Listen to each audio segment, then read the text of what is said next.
Well, hello to you and good evening from the Saitama Stadium. It is time to get down to business in the J-League. 8 games to go. International football is out of the way. And for these two teams that we are about to see, there is plenty still to play for. Urawa Reds are just on the outside of the race for the title right now. They know that if they can win every game, they will have a big say on the destination of the title. Where it ends up, it could even find its way to Saitama. For the visitors today, Kyoto Sanga, well, they were looking over their shoulders quite anxiously, weren't they? And they were thinking about themselves being in the fight against the drop. I think it's probably worth saying that those back-to-back wins in the end of August against Consadole Sapporo and Avispa Fukuoka have given them a healthy little bit of breathing space down at the foot of the table. But they're not where they want to be right now, 14th. They do have that 6-point cushion to Kashiwa, but most significantly, an 11-point cushion to Shonan Bellmare, who prop the J-League table up right now. There are those 2 wins you can see in the last 5 games, and it's worth saying that they've been pretty good. Last time out, they were disappointed to lose that very narrow game to Vissel Kobe as they returned to the top of the table. Taichi Ara had put them in front, but Jean-Patrick and Kawasaki scored goals meant that Kobe went to the top of the J-League while Kyoto Sanga's little renaissance was brought to an end. Plenty of followers have made the journey, 500 kilometers from Kyoto to Saitama Stadium today. Urawa Reds fans here in numbers. It's already been a great year for them. The winners of the Asian Champions League, they start their defense of that crown next week. And of course, the small factor of the Club World Cup to play for at the end of 2023. Come the end of the J-League season, they still feel that they can win the title as well. Right now at the top of the J-League, Vissel Kobe are top with 52 points. Urawa Reds are 5th with 45. It's a big ask, but if you get 24 points, you never know what's going to happen. There have been moments where both Vissel and Yokohama, who are a little bit clear at the top right now, have had their wobbles. And if the pressure can be put on by Urawa, by Cerezo from Nagoya, then anything could happen in the remainder of what has been a quite thrilling J-League season so far. Well, it is a lovely evening in Saitama. Lovely warm evening for the players for Friday night football as the J-League returns from the international break. And what a game that we have. Temperature 27 degrees, by the way, at kickoff time. It's still very warm. It's been very warm, of course, throughout the course of the day. It did get up to about 35 degrees at one stage, and we did have some storms a little earlier, but all good now. And set fair for what we hope will be another J-League classic. The one thing that has been Urawa's undoing throughout the season has been a lack of goals, and they've been trying to sort that out throughout the course of the campaign. They do have a couple of problems today with Tomoaki Okubo ruled out through injury, so Junpai Hayakawa comes in on the right-hand side of the forward line. Keniwa is partnered by Kento Yasui in midfield. Yoshio Kozumi comes in as well. And Jose Kante is the man who will lead the line, despite 2 goals for the Dutchman Brian Linson in the League Cup last week. But our Reds now into the semi-finals of that League Cup. Well, Hayato Shimizu is the man in charge, assisted by Hamamoto-san and Taketa-san. And the 4th official is Koki Yagamini. And of course, if required, we do have the team behind them as well. Futoshi Nakamori is in charge of VAR today, with Ryo Tanaka alongside him. Well, for Kyoto Sanga, they have made a couple of changes from the last time out. Of course, Kusingyon has come in on loan from Consadole Sapporo.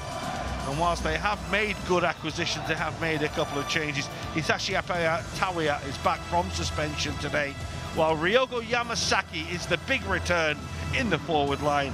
He's been out injured for a month, but will lead the line and lead the team today. Taiji Hara, by the way, what a signing he's been. 4 goals in his last 3 games, and he's only started 2 of them. Well, Massier scores to say that the big problem for his side has been the 5 defeats, but also the lack of goals. He wants his side to be positive and aggressive. And in the opposite dugout today, a former Urawa Reds player, Kuijay Cho, is the man in charge of Kyoto Sanga. Of course, long-serving man at the helm and player in the J-League. Much respected.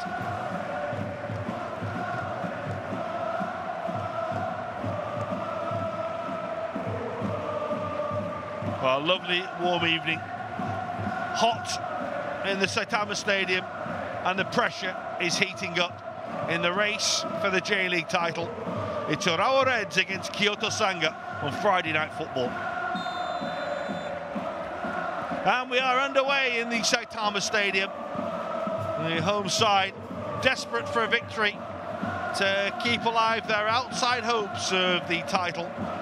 The Asian champions looking to add the J-League to their honours received already this season.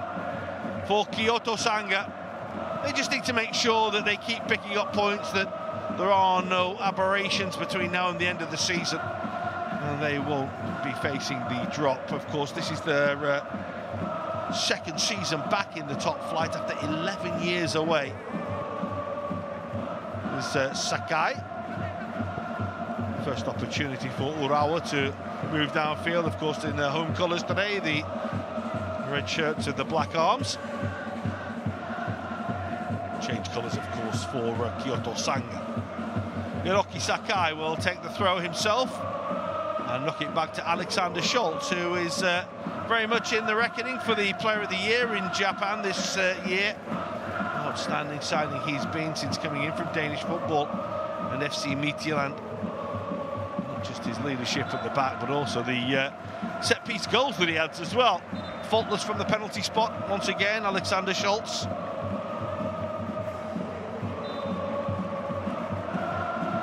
Back partnered by the Norwegian Marius Høybråten following his suspension recently. That's just going to run away from Sakai.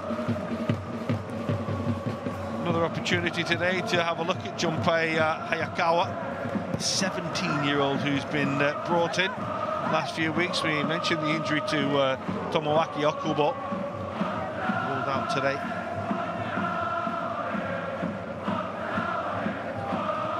Yuto Misao will take the throw.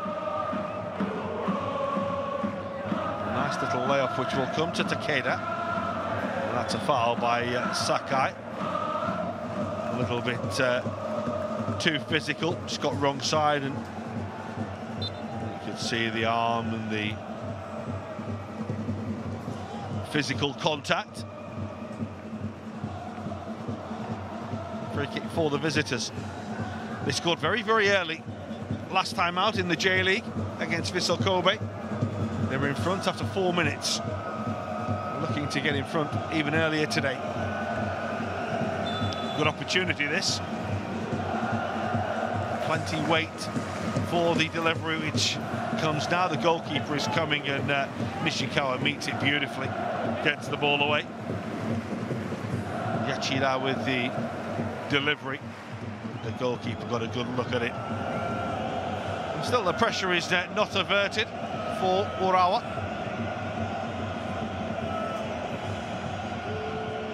Yachida again.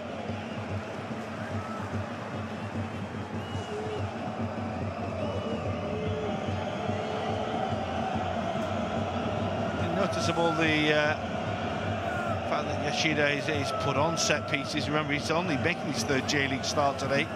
He's the 21-year-old.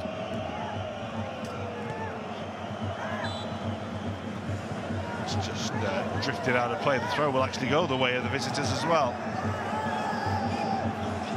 Much to the consternation of those in red who thought it should go the other way.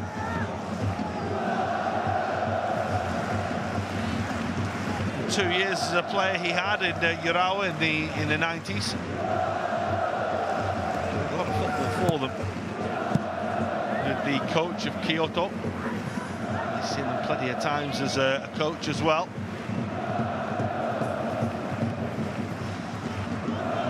Spell in Shonan Belmari. They're lining up another long throw here. It's towards Taichiara.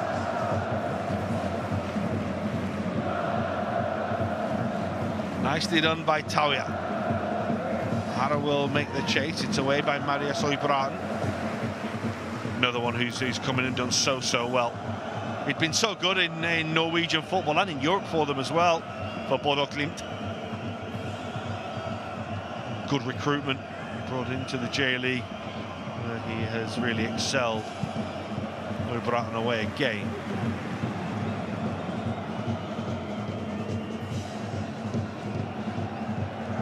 It's drifted out.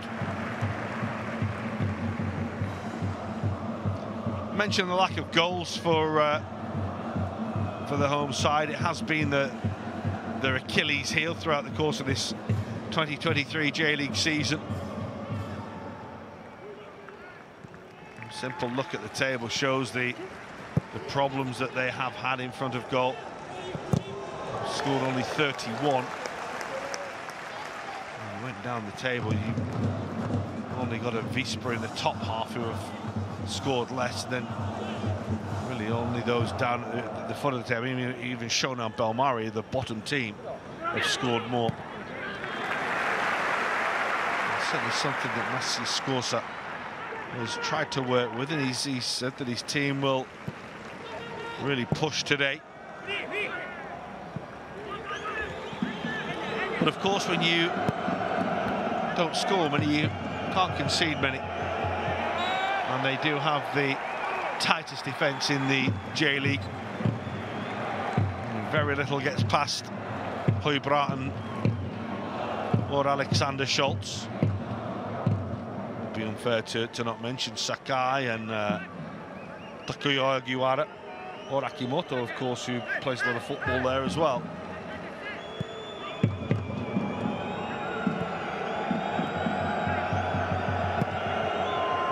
Ioya. Schultz for Sakai. It's nicely taken. And a purposeful little breakaway as well. Ball finds itself with Matsuda. Keniwa away.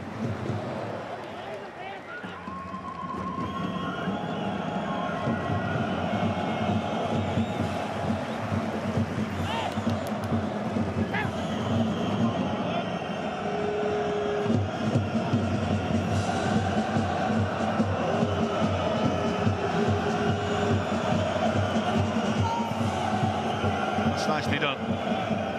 Again, it's Misao who does well to work himself a little bit of space on the cross, which in the end turned into a shot that had to be saved by Shosaku Nikigawa.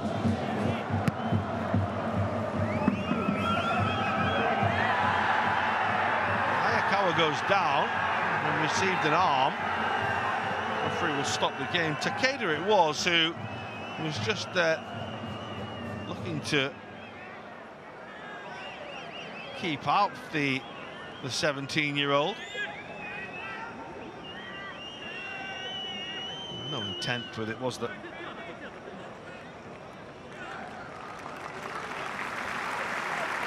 The referee happy to let play go.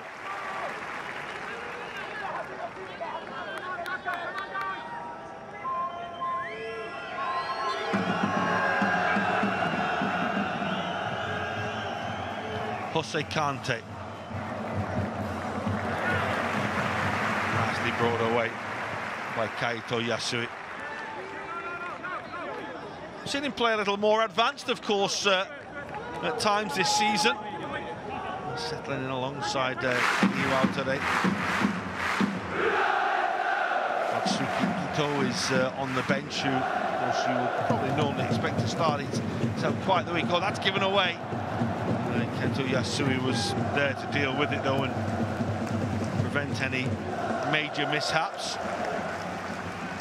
I mentioned that Sugi, he scored that unbelievable goal, didn't he, for Japan last week. A great couple of weeks for the national side with those victories against Germany and Turkey, and Ito very much part of that. One of the golden boys of this Japanese football generation. Dangerous looking ball which gets a very important touch on the way through from Ioya. Horrible ball to deal with for the defenders. Just that shoulder in the end more than anything. Also, Kante was waiting to pounce.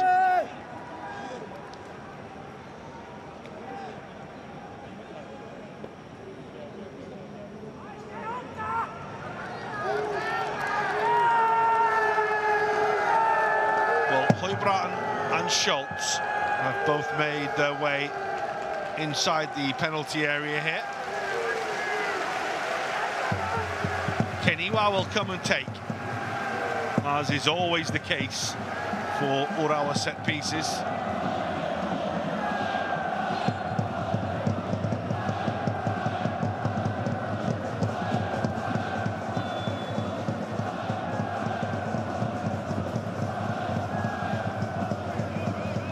Weather a little bit of pressure in the opening 10 minutes of the home side. This is their first real opportunity to lay siege on the Kyoto goal.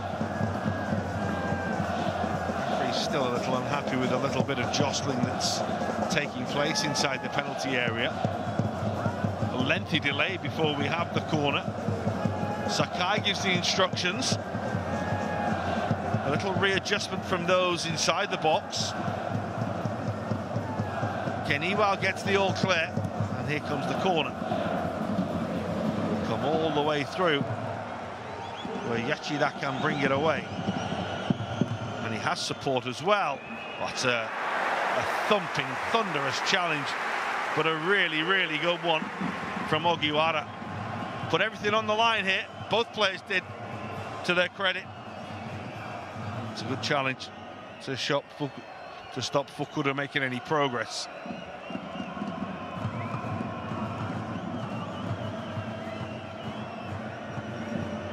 Ogiwara, of course, was on loan at Kyoto last season. There's certainly no room for nostalgia or memories there, was there, with his old teammates?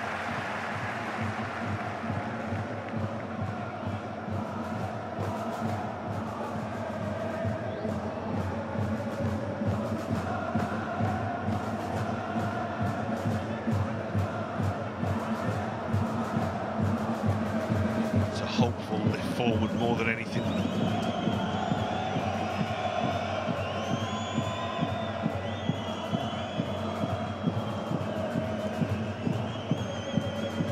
Interesting setup from Urawa today. They've pretty much gone with what looks a more orthodox 4-4-2. Normally like to play with a number 10, as it would be, or a second striker. Ayakawa is playing very much up alongside Ose Kante. When they have the ball, you could see there where the two of them are together. Koizumi on this right-hand side.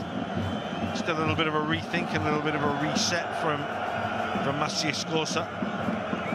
As it is, they're on the back foot here. It's a good challenge by Kante.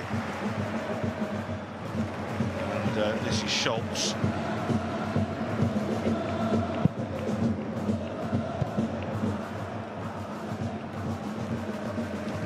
Run harmlessly out of play. 6 goals this season for Jose Kante, a couple of late which have been very important.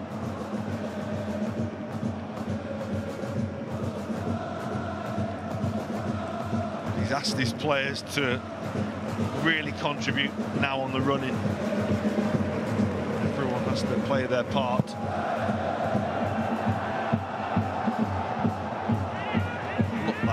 By Kante. The referee's going to let it go because Kyoto have it in possession with Yuto Misao.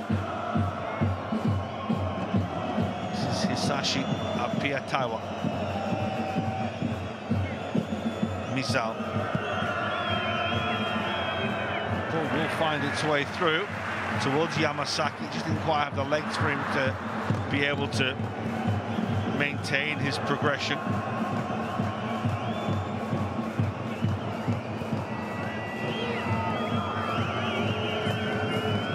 Yuto Misao.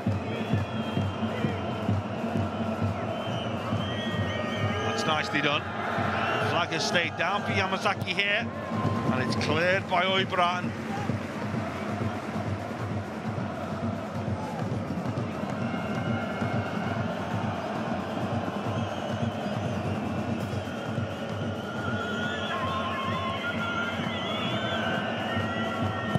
This is Daiki Kaneko, another former Urawa player in this Kyoto lineup. Kaneko again. That's nice. He probably got caught in a couple of minds there. He was on loan at Kyoto last season from Urawa. Had a really, really good year, and they've made it permanent this year. Brought in by a man who knew him well. And all the attributes that he brings to this Kyoto side.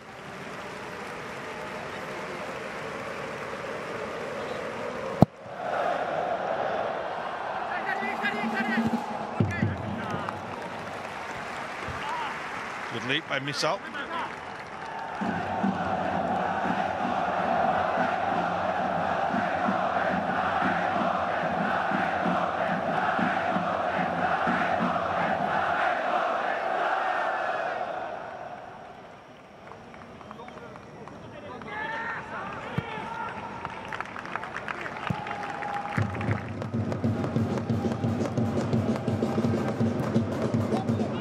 Oibraten.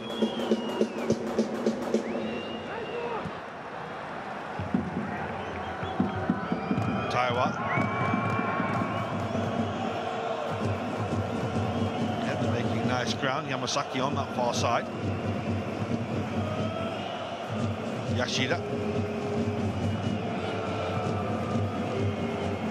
Fukuda in support. This is Osamu Ioya. Misao.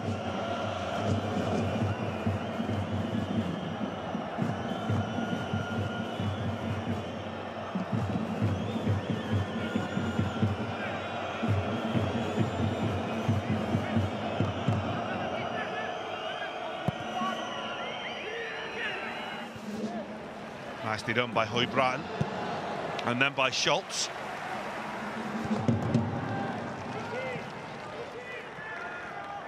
Kuzumi able to let the ball out of play.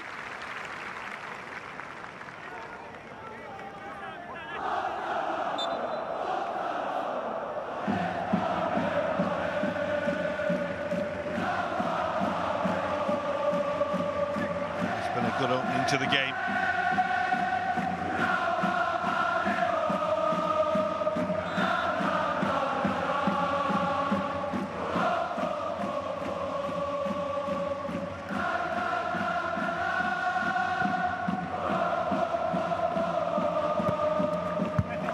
Very competitive. Neither side's really been able to assert any authority on the game so far. It's just Shio Kozumi, and then the inadvertent touch off him as Hayakawa tried to lift the ball forward. Comfortably through to Gu Sung-yeon, who did start the season as the first choice at Consadole Sapporo, but lost his place.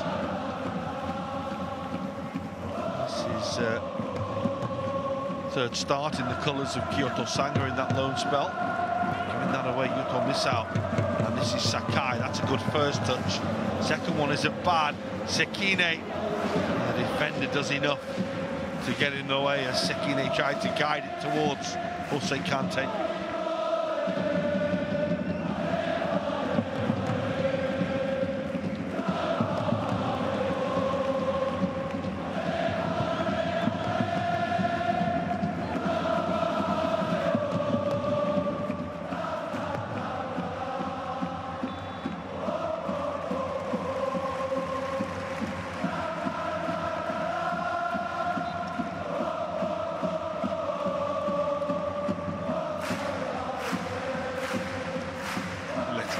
unfortunate, stumbling and falling. There is the young talent that everybody has been looking at. 17 years old, Junpei Hayakawa.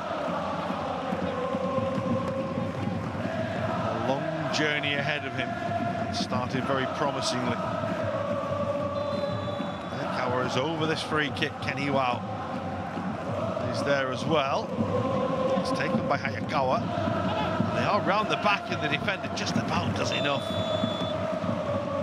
Kyoto Yasu it was who was trying to fight for the right to get in behind. The offside flag's gone up now anyway, so that takes away any part of the equation and the fact that it would have been a corner.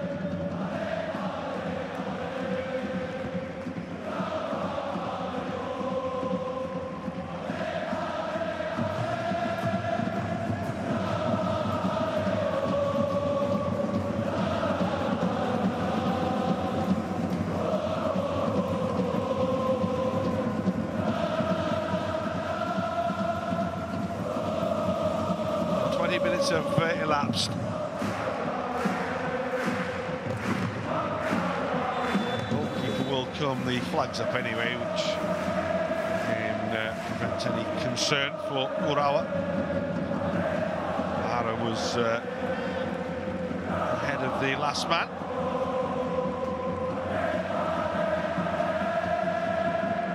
I mentioned a little earlier those results that Kyoto Sanga had, those victories against Consadole Sapporo, huge really, and then to follow it up by beating Avispa Fukuoka as well. Very significant results. Hara scoring twice early on against Avispa, but the significant thing of course was following the red card for Tawiya, where they just held on for, I mean, it was 36 minutes gone, and they just glided through the remainder of the game. Followed up that victory against Consadole Sapporo. And Patrick once again came for the bench and scored, as he always seems to do.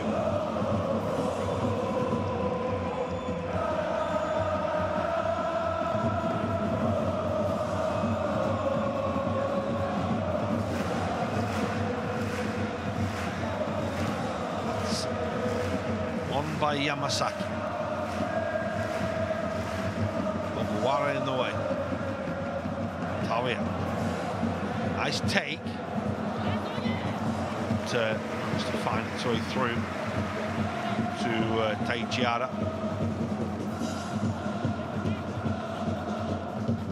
The idea was good from Tamaratsuda.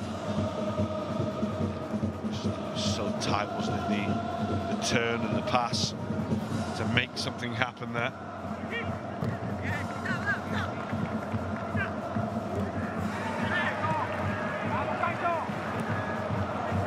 You can't say these players aren't committed. There's a really good spell of fighting for the ball, but it's been given away now, and Sekine will try and run in behind, and the goalkeeper makes a challenge, and Sekine goes for goal. And there are all sorts of appeals going on here with Sekine down. Gu Sung-yeon came a long way. And we might need a little bit of VAR here, because at the moment there is lots of contention about the challenge from the goalkeeper. Clearly onside. Really good ball. Goalkeeper comes, makes the challenge, and then of course, well, the secondary challenge is by Tawiya as the shot comes in. Was that a foul there? I think will be the significant question that needs to be answered by VAR.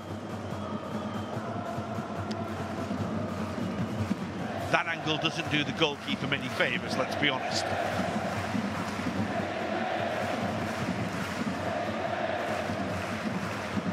And so it's over to VAR for what would be the potential denial of a goal-scoring opportunity. Sekine, to his credit, got himself up and managed to get a shot away, but in doing so he was clearly off balance. Just as you see there, the challenge there that I think anywhere really, if he doesn't get up and get the ball, would be a foul. But the fact that Sekine does get up, but he's never really set for the shot, he's just fiercely committed to trying to score. Lapia catching him as he got the shot away.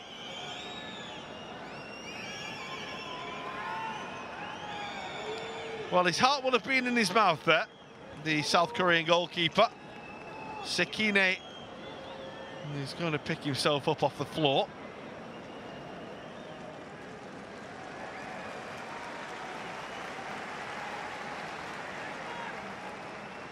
And after a lengthy stoppage, I think everyone's going to walk away.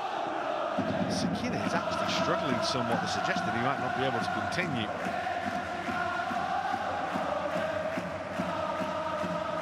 That's the challenge again. I mean, Sekine did extraordinarily well to actually stay on his feet. And of course, Appiah made that attempted block. Nicest challenge in the world, bearing in mind he's just back from a red card ban. But I think we'll file that down as a bit of a let-off for Kyoto Sanga. Mainly down to the fact that Sekine tried to score rather than tried to get a player sent off, so to his credit.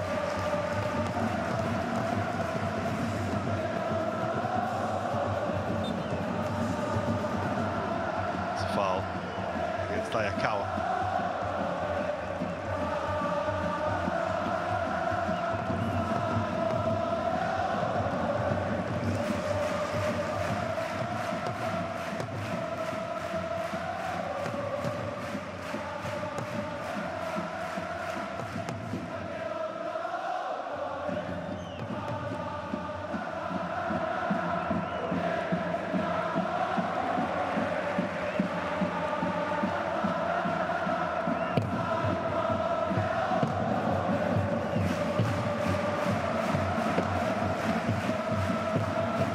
Misao.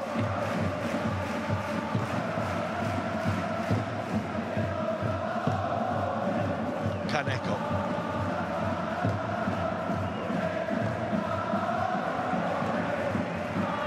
A little careless to let the ball run out of play by Fukuda.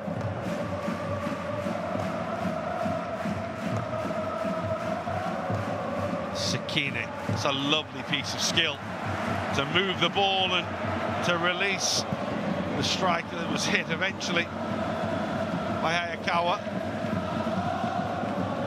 Sakai, that's overhit. Bend away harmlessly for a goal kick. He's at the veteran stage of his career now, the 33-year-old that accomplished so much in his time in Europe and with the national side, of course. 77 caps for his country, Hiroki Sakai.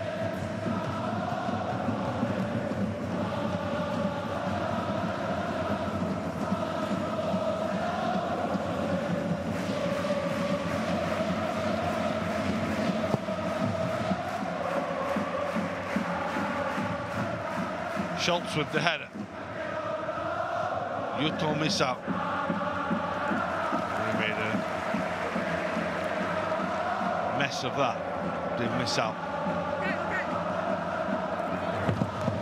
Nicely done by Yasui. Oh, Kaneko's did so well against him there.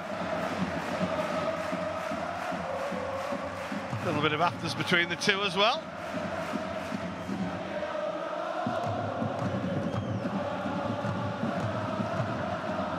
He took his shorts and his shirt.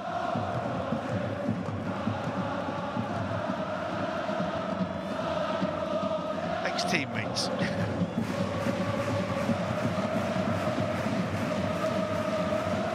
That's not remembered in the heat of battle.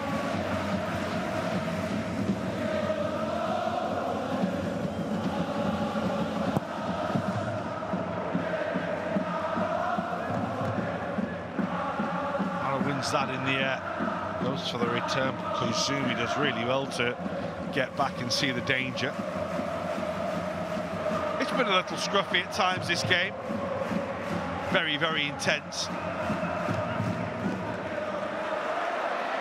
It's Kante hunting and forcing the error. He's done really well.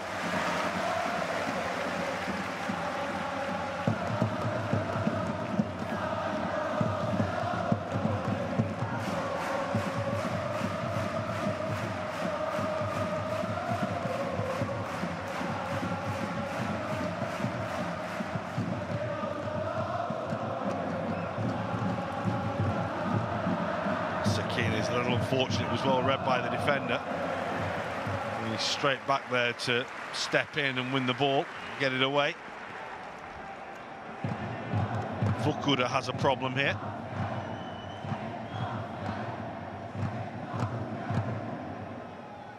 He's not the only one.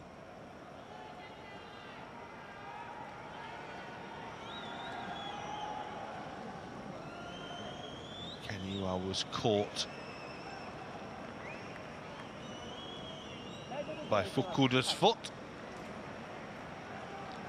And both will just take their time to pick themselves up.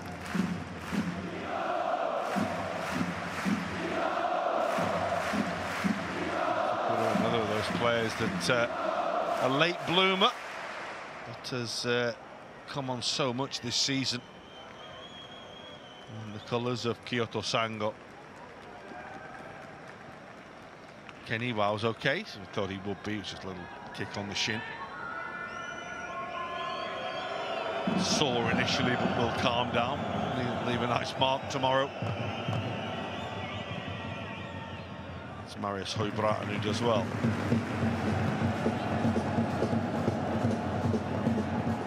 Sakai's giving that away. He's got away with it though. Maybe not. But he does eventually by winning a free kick. More by luck than design. His initial pass wasn't great. Not shown much going forward, the home side so far. 31 minutes into the game.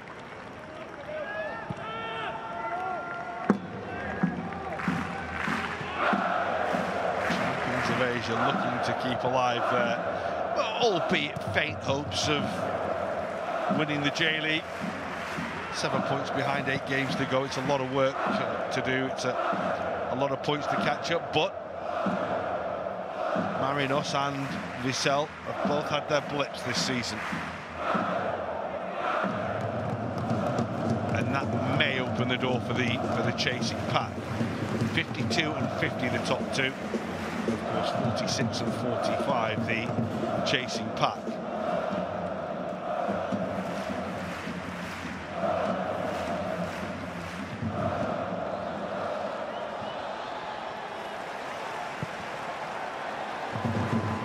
Kante, nice take. It's a foul. It's clumsy from the defender more than anything.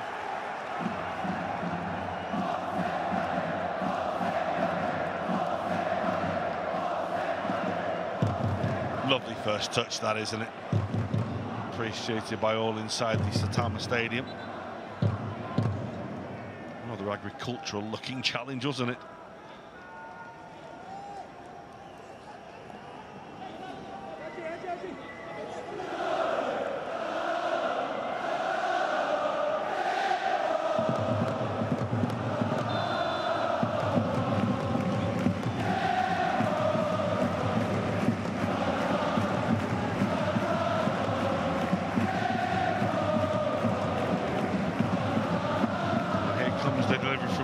While Kante trying to bundle his way through, and it was Yamasaki who did really well.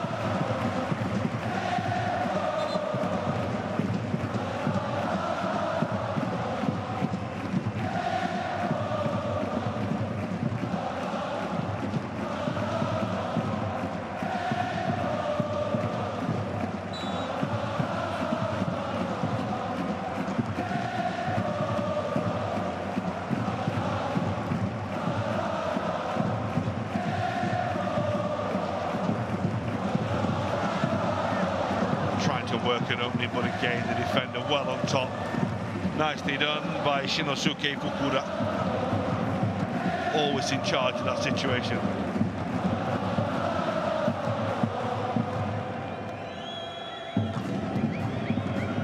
They've been good so far, have the visitors. We mentioned those 2 wins that they had and the performance against Vissel Kobe. Young took his time there and there was nowhere to go in the end.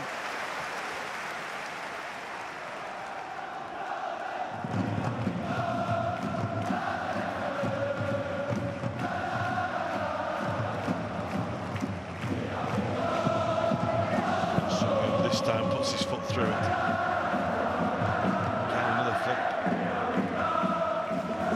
Doesn't lose much in the air, Alexander Schultz. Bratton as well to add to that.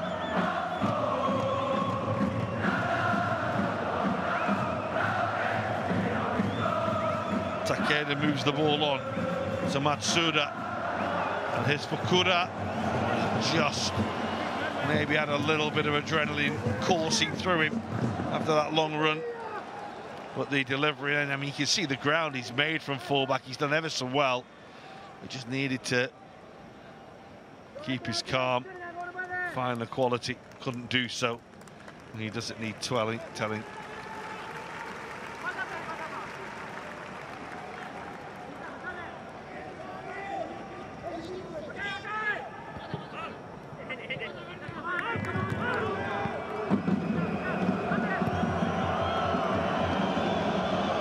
Just under 10 minutes to go until half time.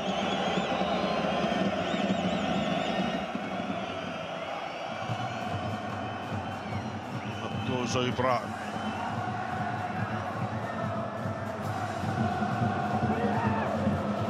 Nearly for Taichiara.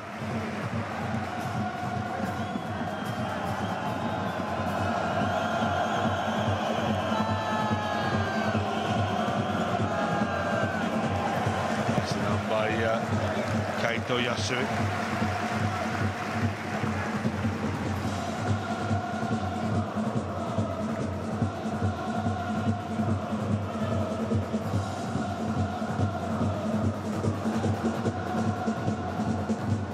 This side are giving equally as good as they're getting, if not more, right now.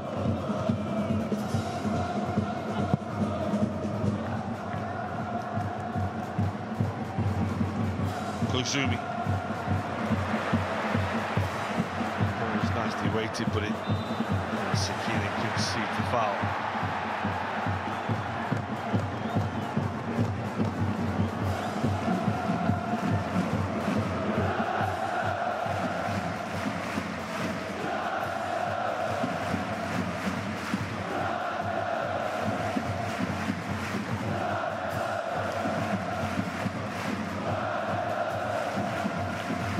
Waiting for that first big moment in the game, really.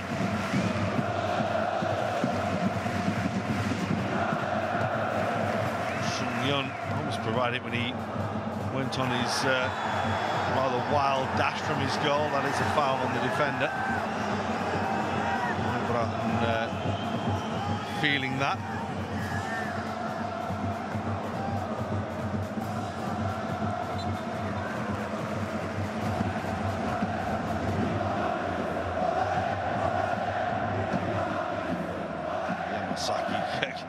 Full on catching him, didn't he? And he launched himself for the ball.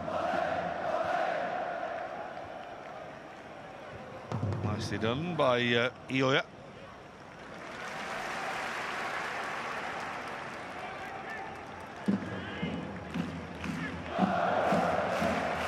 Alexander Schultz.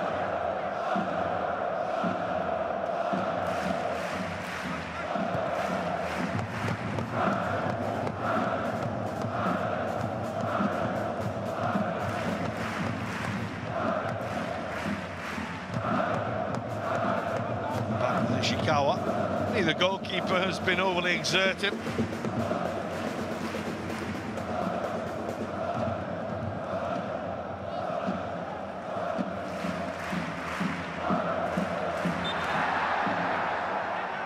There's been lots of free kicks, lots of stoppages.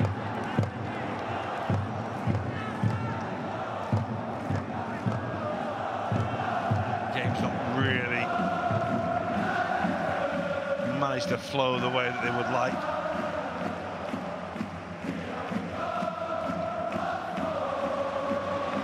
Again, the chase is on for Sekine. Again, the fullback does well.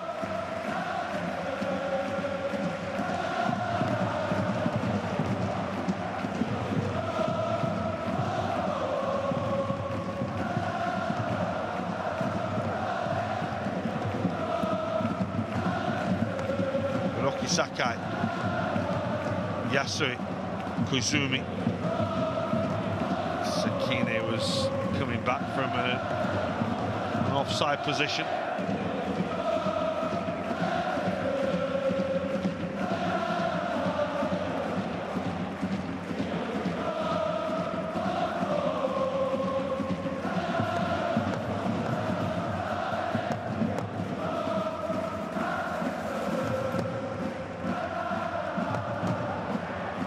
Koizumi, that breaks nicely for him. Kante delayed the return ball, just slows down the momentum of the attack again. Symptomatic really of where we've been in this game. Kante with the opportunity to play almost a wall pass.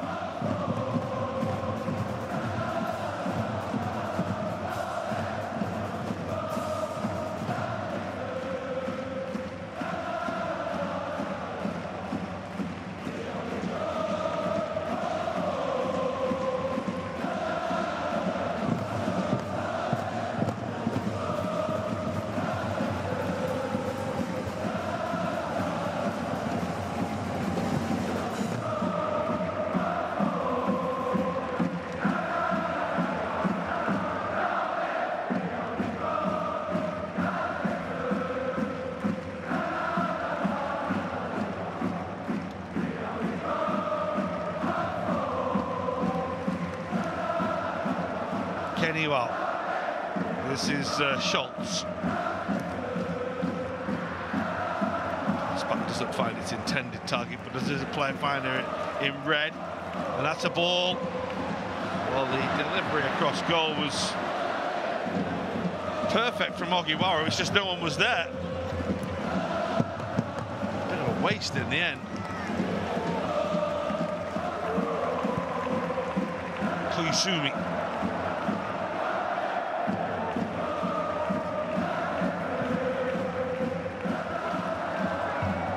Sakai keeps the ball in play.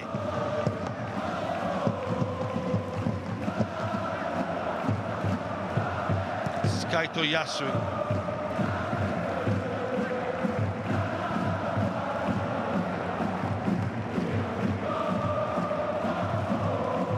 Sakine.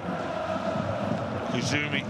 Ogiwara continues his run, the goalkeeper will come, and the goalkeeper able to gather. Idea was good, execution not quite matching that.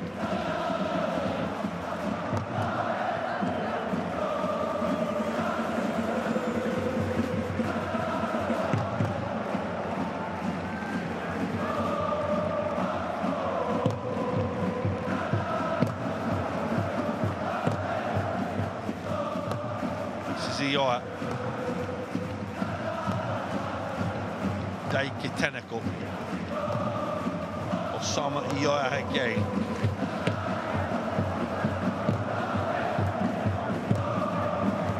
Schultz will read that back here. There's a little bit of afters in the challenge, which will give a free kick to Kyoto Sanga.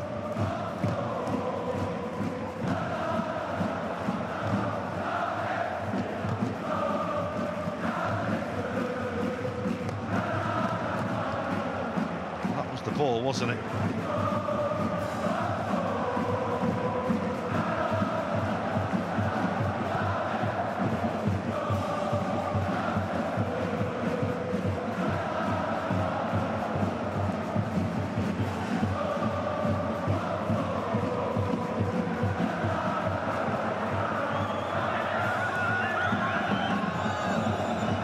Misao, it's a decent little ball. Again, Masaki just had a little bit too much to do with the header.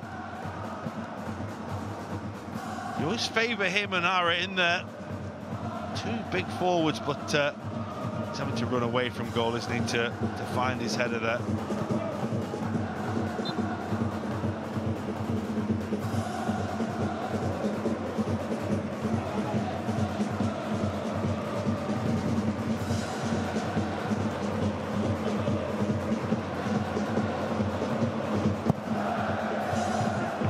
Minute of the first half. Can't imagine there'll be too much stoppage time. We've had a few little stoppages. One, of course, when Sakine was down after the goalkeeper's challenge, but probably worth remembering that we really had the trainers on that much, so I can't imagine we'll be flooded with stoppage time. Gus Sung-young downfield.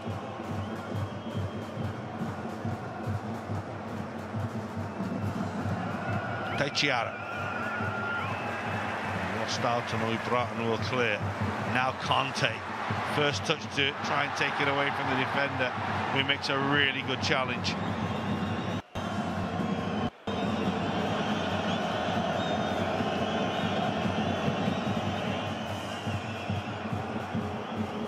It's a huge header by Oibrat.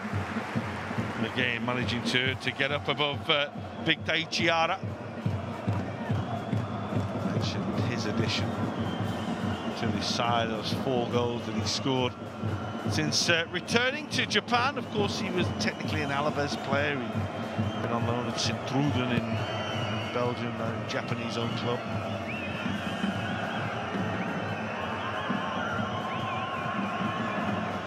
That's Yashida. It's a good tackle by Oibrat. 3 minutes being added on at the end of the first half. That's nicely done by Kaneko. Good header away by Keniwal. Kante. Kante's ball is released. Sekine. The goalkeeper comes now. Sekine in on goal. And he can beat the goalkeeper, but the defender's there to tidy up. That was the chance for Urawa. Oh, Sekine. It was almost as though he couldn't believe the defender had caught him. Beautifully measured pass by Kante. Clearly onside. And Takahiro Sekine seemed to have all the time in the world. And maybe thought he had too much. His touch was a little heavy. Massive frustration.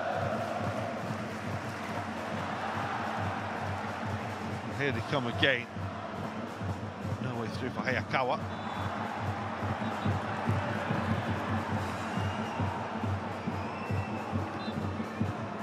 Lucio Kuzumo is going to get himself in trouble in a moment.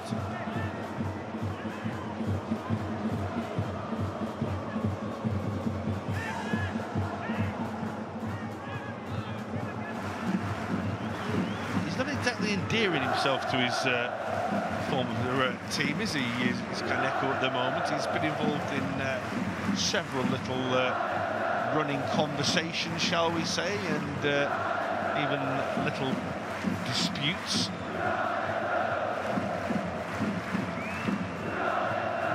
Probably fair to say that things never really worked out for him in his time in Saitama. He'd done really well for Shonan Belmare prior to maybe making that move to Urawa. Almost as though he was going to follow in the footsteps of Wataru Endo, who had made that same move and of course had gone on to play in Europe and now at Liverpool in the Premier League. Looking to follow that path to success from Shonan to Urawa, but it didn't really work for him. He ended up on loan at Kyoto last season. They made it permanent now. And here comes the counter-attack for Hayakawa, who's gone for goal from a long way out, but it's a comfortable save for Gus Sung-young. Well, both sides have had their moments in this first half. This is one of the brightest ones for the 17-year-old Hayakawa. Ultimately, it's been very difficult to find a way through. Chances have been at a premium.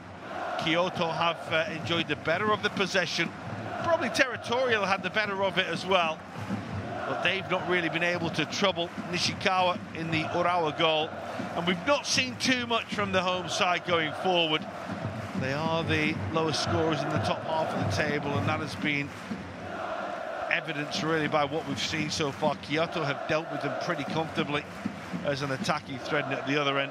What they do have, of course, is the best defensive record in the league, and Kyoto have found it very difficult to find a way through. So ultimately, I think we could probably expect the scoreline that we have at half-time in what's been very competitive, very physical between these two sides. But at half-time in the Saitama Stadium, it is the Urawa Reds 0, Kyoto Sanga 0.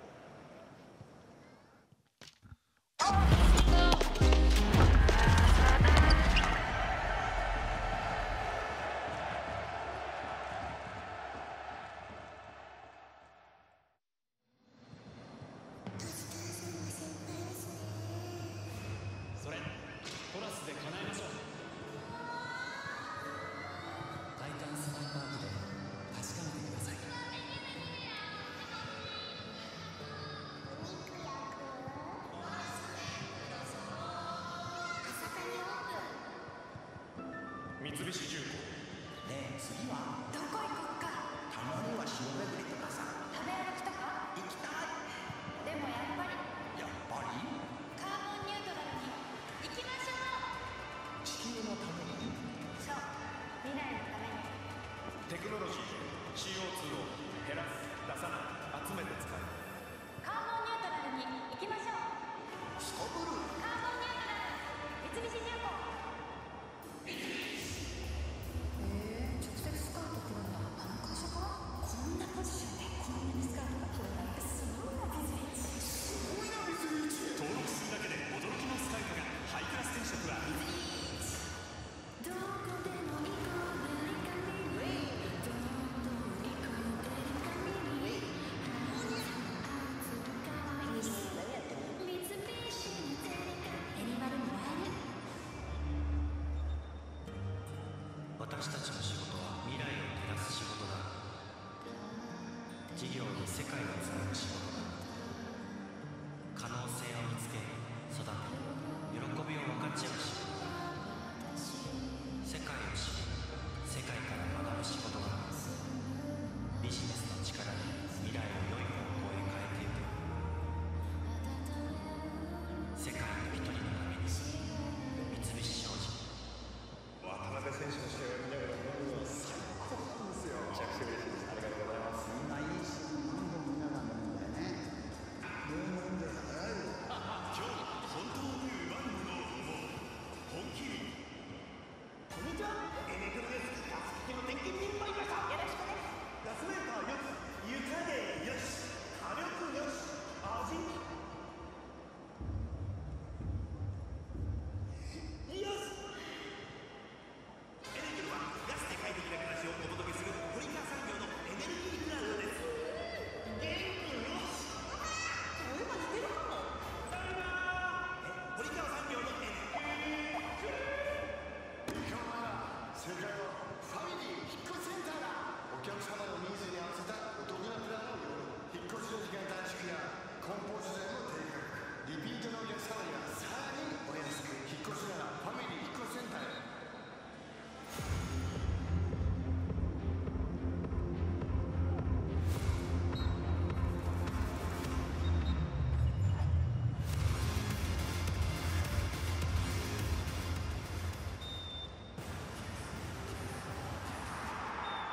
歴史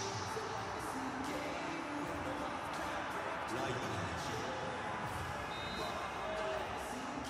自分に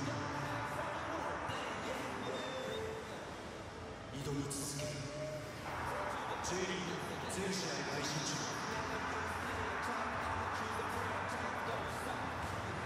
ビヨンドザゾーン年間プラン2023シーズン J リーグタイトルパートナーは明治安田生命。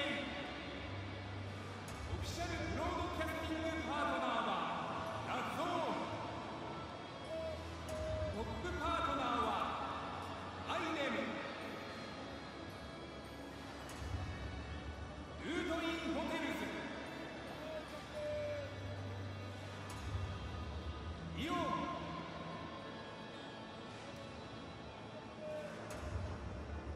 ドコモ、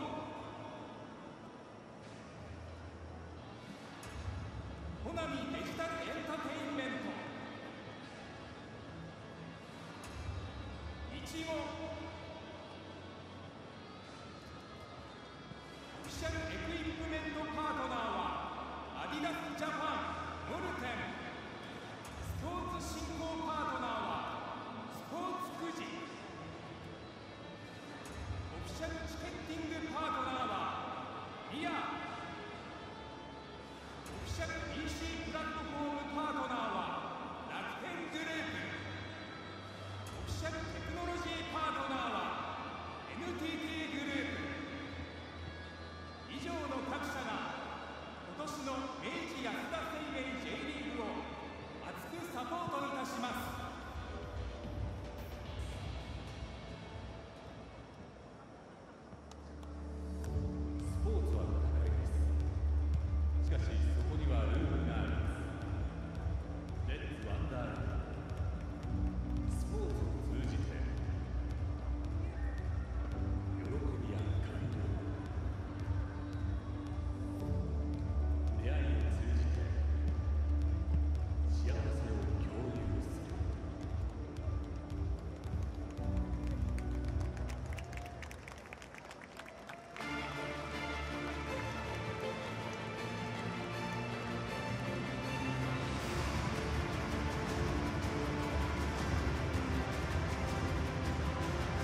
Welcome back to Saitama. There is a change for the second half, and Hiroki Sakai has made way, as to Junpei Hayakawa.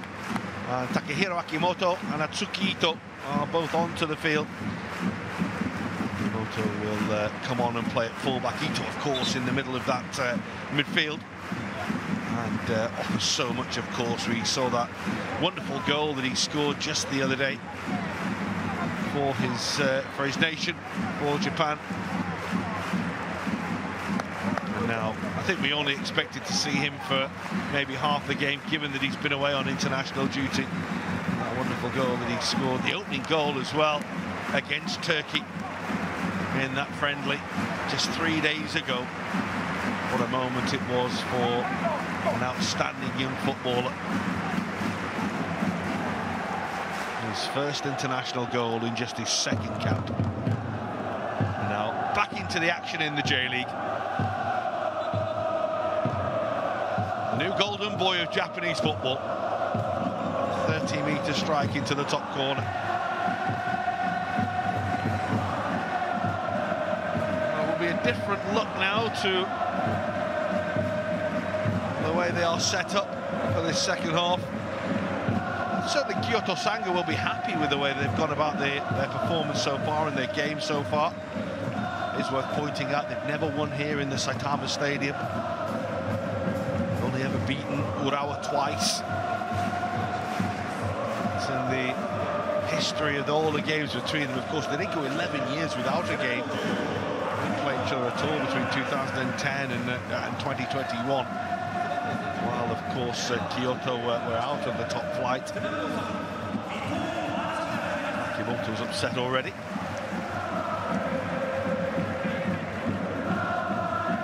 Ogiwara. It's very unlike Uibra, just lifting it straight out of play. And they have to be better in the second half. They have to win the game, they know that. There is no margin for error at all now for Urawa. Look so strong in winning the Asian Champions League. Had their failings in the domestic league. Here's Atsuki Ito, Kante, Sekine nearly breaks from a second time. Ball away, and Hara will get the ball away. There's a foul on Oibraten by Ryogo Yamasaki. Keniwa will take his time. They might even move a couple of players downfield here. Nicely done by Ogiwara. Sekine, also Kante. Scored the second when these sides met a little earlier in the season after Karoki had put Urawa in front. Both goals in the second half in that game in Kyoto. It was competitive for large periods of it. Just came at Koizumi at an awkward height.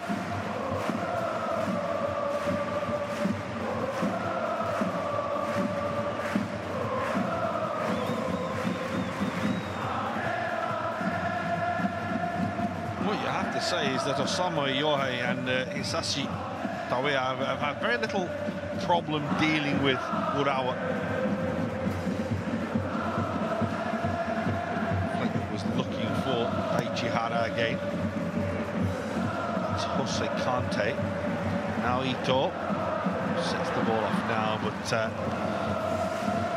run was made. But difficult for Keito Yasui, who's playing a little further forward now to get on the end of.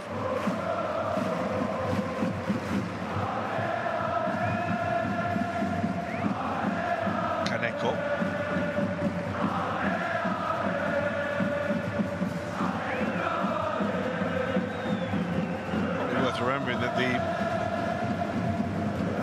way that Atsuki Ito really burst onto the scene, probably the reason that Kaneko's not at Urawa anymore. It certainly made him surplus to requirements. Kyoto's gain. So the most orthodox of attempts to clear it by Gusung-yun. He got himself into a bit of a tangle. Akimoto. Here's Ito. Iwao.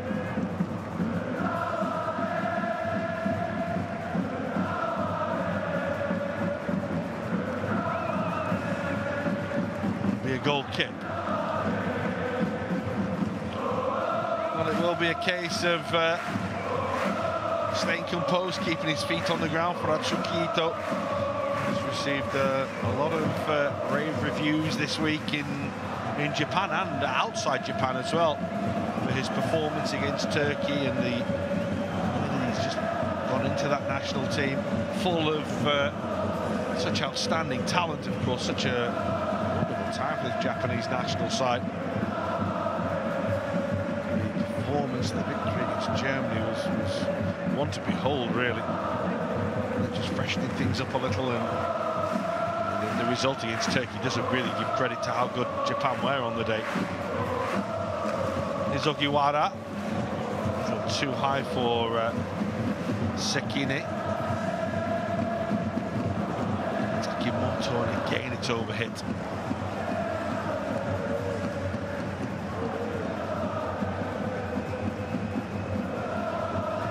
It's been a day of frustration, really, for the home side.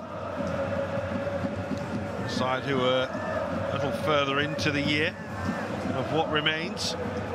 We'll be looking forward to heading off to Saudi Arabia. We're playing in the FIFA Club World Cup. We have a playoff game against Club Leon from Mexico. And then the small matter, if they win that, of playing the European champions Manchester City for the right to play in the final. Normally, of course, that would be against the winners of the South American Championship. Quite often it turns out that it's the South American champions against the European champions. But what's to say that Urawa couldn't spring a major shock? Manchester City, of course, who played their games in Japan in their pre-season, played their sister club, as it would be, Yokohama Marinos. And Marinos were in that game for a long period. I know it was friendly for Manchester City, but we'll gauge to see where these Japanese teams are at. It's Yamasaki on the chase, but it's a huge kick downfield.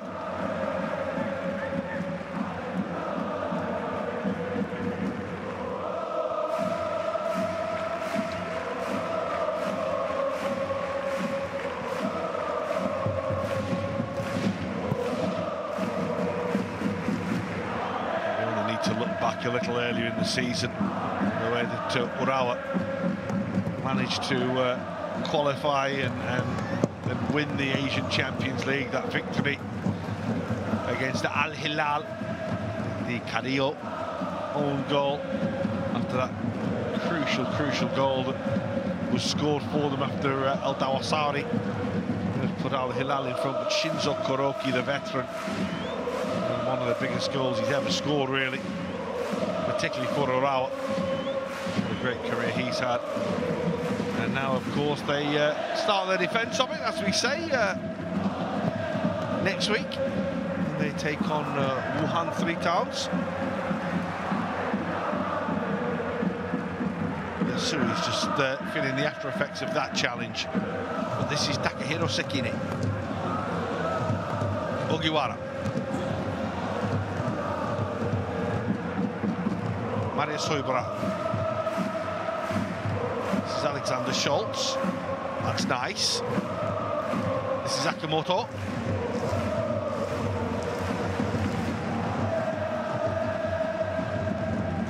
Kozumi finding the pass. Almost feel they've played with the handbrake on a little here, Urawa. Need to release the shackles a little. Nicely done by Keniwa, the captain. Now Ito. Kozumi. Ito again. It's all very one-paced, isn't it? Ogiwara can serve up a dangerous ball. That's overhead. Defender Misao can clear away here. Kyoto Sanga having difficulty keeping it. Difficult start to the second half. They too are going to make a change here.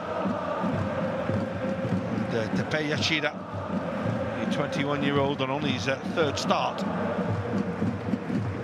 in the J-League, is going to make way. Shogo Asada will come on to replace him.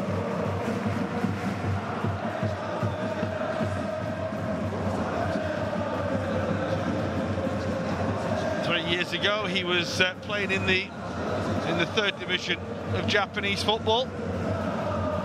Rose up with Kyoto.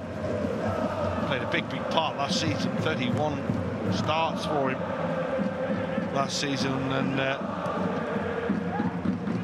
played the majority of his football this season, and returning today. Important for him after some time off.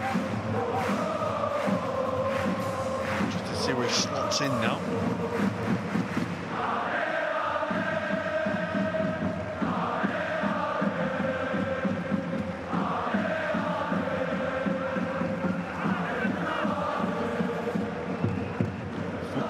With the throw.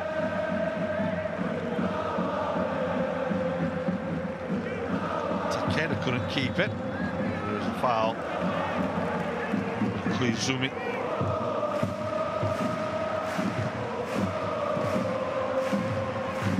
Takeda and Koizumi are able to chuckle about it.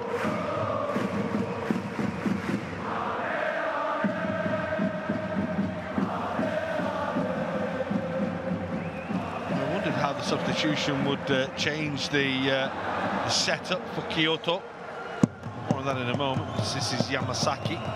But Koizumi will be there. Obviously, the man coming on is very much a central defender. Shogo Asada. Just wondered if it meant that someone else would move from a position, but he's just come on into a back three, right in the middle of Tawayara and Ioa.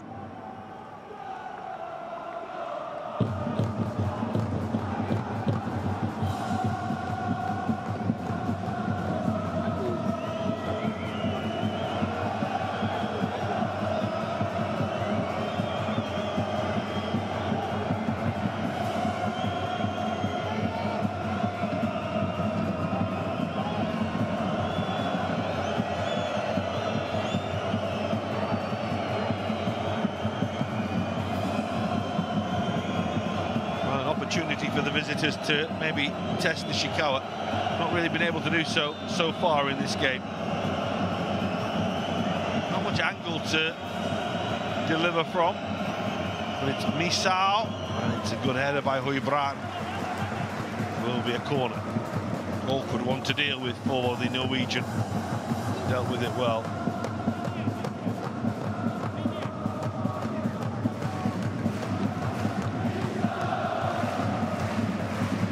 Warm evening. Refreshment needed.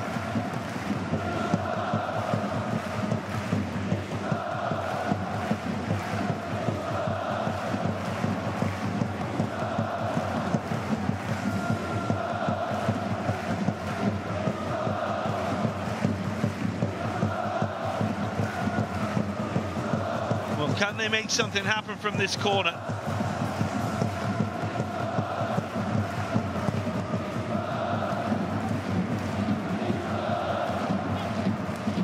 Long time to come down, didn't it? And the shot in the end was always flying high over the top. A little awkward, wasn't it, for Matsuda?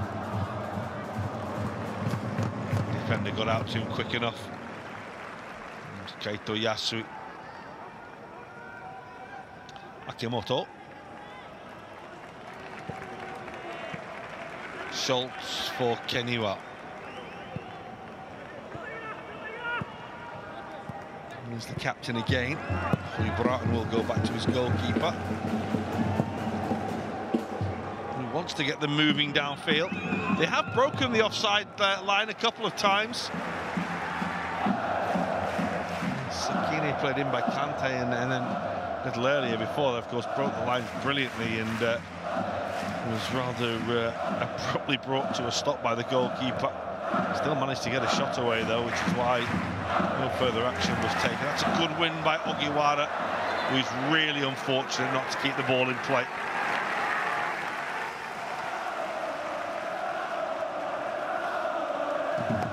Did so well initially, Takuya Ogiwara here.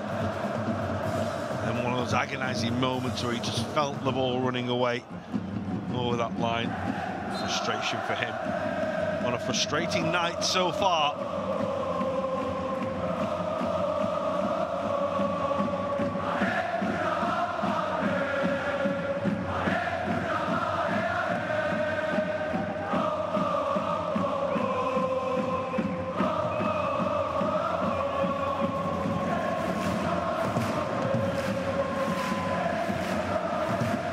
Downfield. So trying to turn and catch the defender out, but he did well.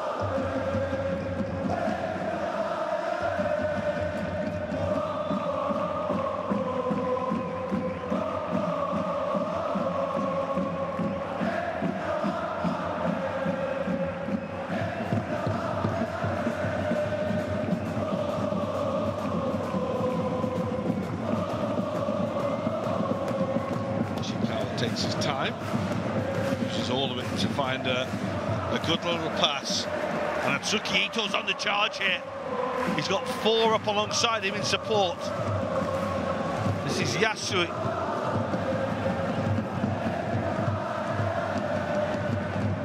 Ogiwara.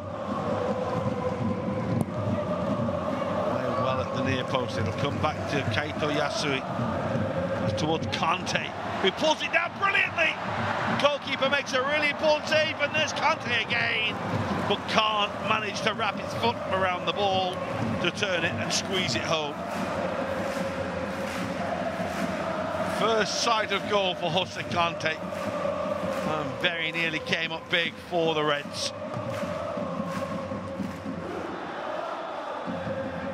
It's going to be a foul and a yellow card for Akimoto.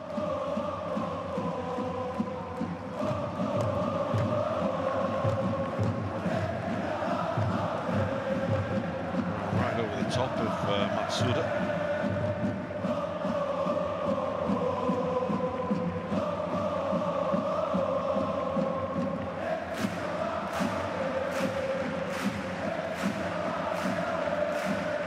To get him back on side, didn't he? With Kante there, he was always stretching, wasn't he?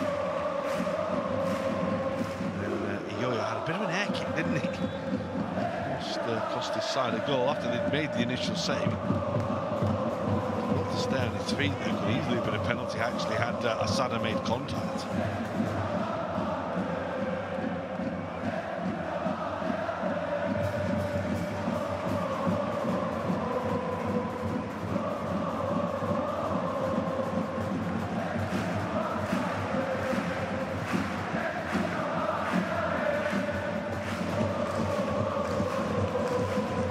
Sekine.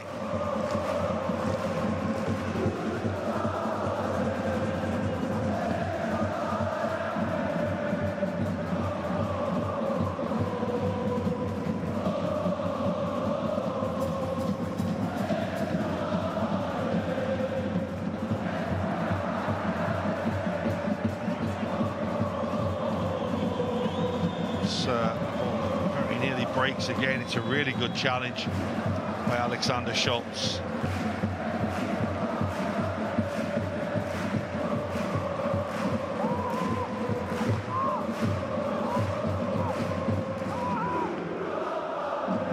Well, to get it away, was caught in the process. It's become a bit of a standing joke, his choice of football boot. No, he was very traditional, old-fashioned boots, as it would be. Traditional type of player. It was boots that have been used by players for tens of years. Modernise them now and again, just with little things, but it's been pretty much the same football boot since around the 1970s.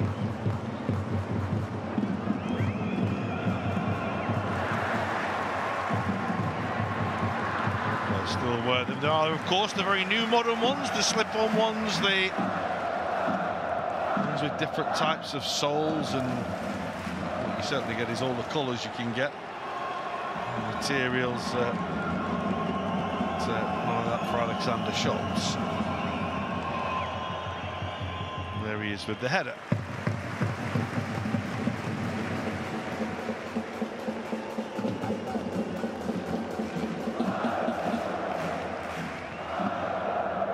Won by Kenny Wow. Back towards the Big Dane. This is Akimoto. I'm certain he won't mind me saying doesn't quite have the same attacking edge as Hiroki Sakai does. Plays that very advanced role from fullback. That's Ito. Yasui. So he's pulled up a little here. This pass is for Kaito Yasui. This is Kante. And still Kante. And come for Sekine and Kante! That's a super stop by the goalkeeper. He's had his moments today so far, has Gu Sung-yeon, where he's looked a little ungainly, a little uncoordinated, but this is a super stop by the goalkeeper. His problems have mainly been with his feet. There's certainly no problems with his hands, are there? That's a really good, strong hand.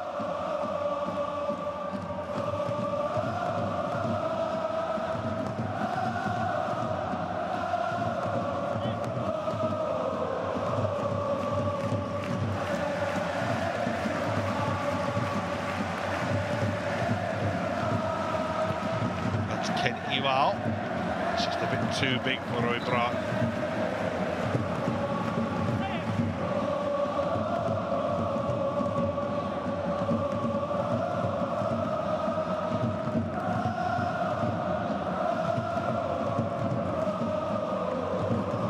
It's a super save, isn't it? It really is.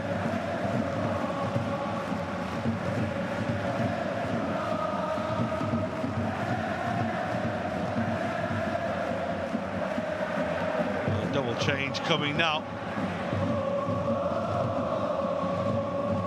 for Kyoto Sanga. Fresh legs. Just game. It's not running away from him. It's 0-0, but you just feel that the home side have got the better of it. So off goes Yamasaki, back of course for his first time in a month, and Shoei Takeda, Taiki Irato, and Kosuke Kinoshita come on to replace them.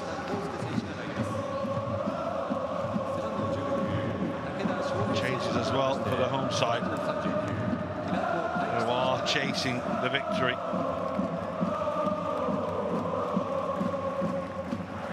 And I think no surprise that Brian Linson will be coming on. 2 goals in the League Cup last week to guide them through to the semi-final against Gamba Osaka. He's joined by Tashiki Takahashi as well.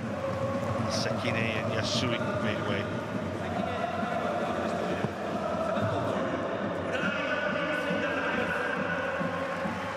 Probably fair to say that hasn't all gone his way since he moved to Urawa. Brian Linson certainly would have expected a lot more. So he made that big move from final. At the back end of last year to settle in, but only one J-League goal for him. Of course, significantly 3 now in the J-League Cup. 2 against Gamba, and then to add to the one way back in March against Shimizu.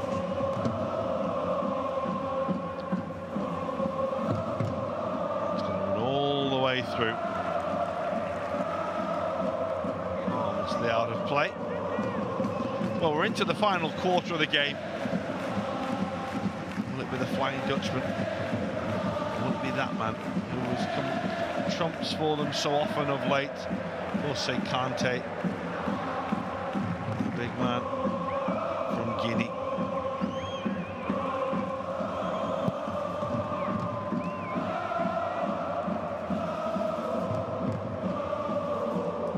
Bearing in mind he's got winners recently against Nagoya Grampus and Shonan Bellmare. And of course he had goals against Hiroshima, Sagantosu all in the last few games. He's been the man in form, but not much joy for him so far. There's another problem here, which is going to temporarily halt the game.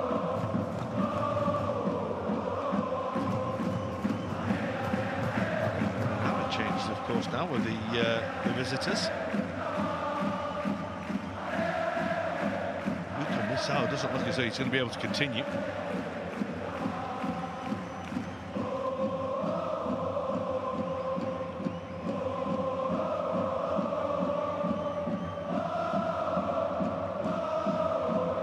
Well, who else do you turn to when you need a goal and you can get a priceless victory? Nobody has scored more goals coming from the bench this season than Patrick. 10 goals in all, double figures for him, 6 of which have come as a substitute. He's 35 now. He's the big Brazilian.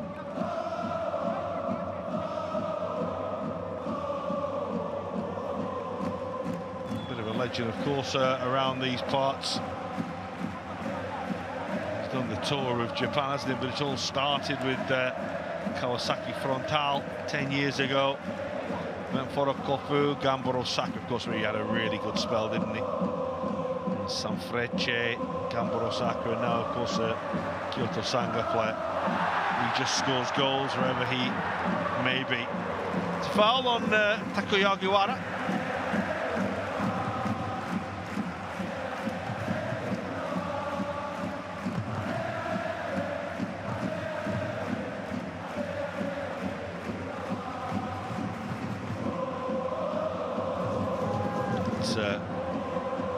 Minimal touch, but enough to earn a yellow card for Hisashi Apiatawa.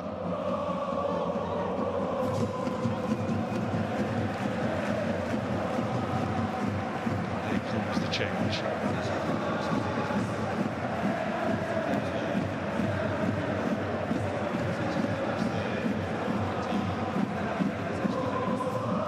There you go, Araki is on for Yutomi-san.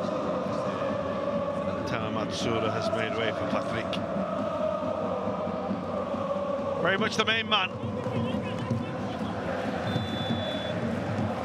Plenty of goals on the field now. Got some defending to do first, though. He's looking for Schultz, who wants a corner. Just for a moment, he wasn't going to get one, but the decision wasn't changed.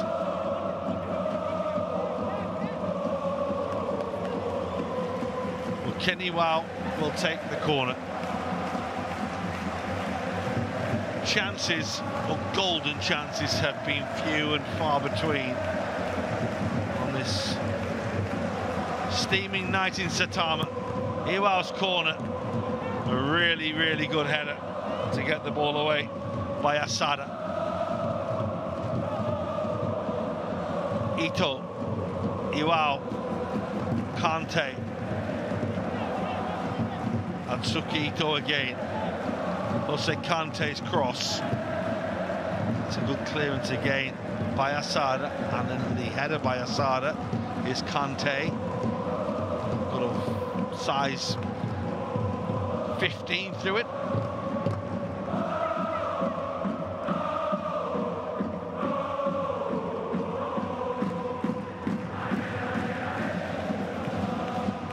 Nishikawa fires long. Linson turns, but turns illegally. Protests his innocence. The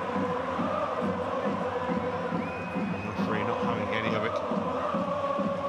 Penalises the man who turns 33 next month.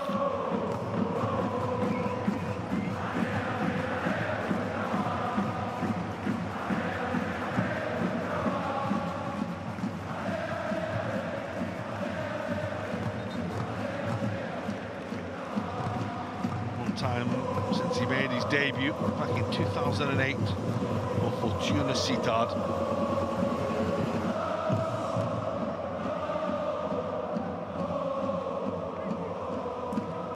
Kenny Wow. He lost the ball for a moment between his legs, but managed to recover and get the ball back to his goalkeeper.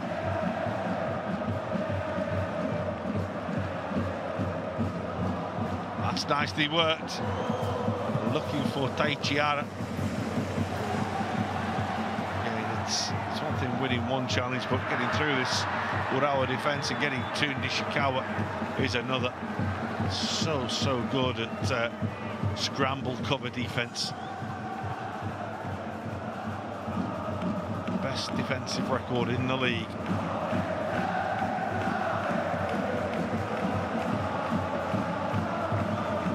You are. Nice ball for Linson. Flag stays down. Linson in on goal. Well, he was held. He does get the shot away. He's screaming for a penalty.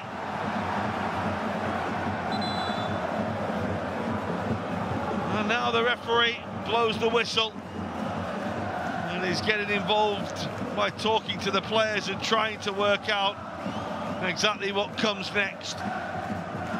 Just watch now the defender, which was clearly a tug on the arm, but again, like the incident we had in the first half where the goalkeeper came out, he does get the shot away. If he goes down there and stays down, surely he just gets the penalty. As it is, he gets 2 shots away.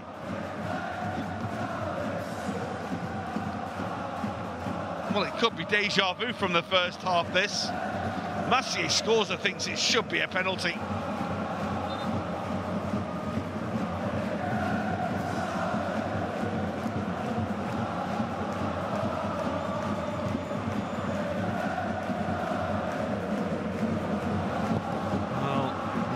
Deja vu for Scorsa and Urawa. They will feel that should have been a penalty.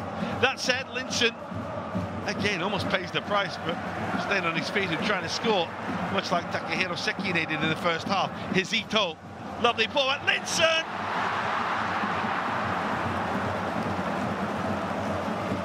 Well, his reaction says all you need to know. He's absolutely furious with himself. It's brilliantly made. Atsuki Ito with a wonderful run from midfield.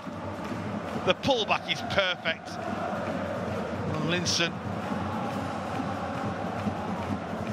what's he trying to do? Whatever it was, he just got right underneath the ball.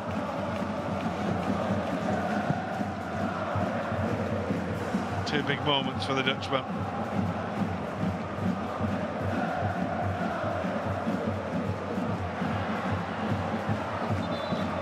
Nicely on by Daigo Araki, but ball had run out of play.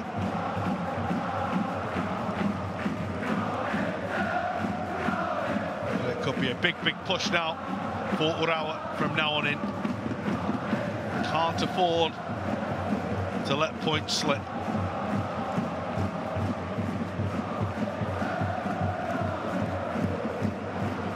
Won't want to be sucker punched at the other end.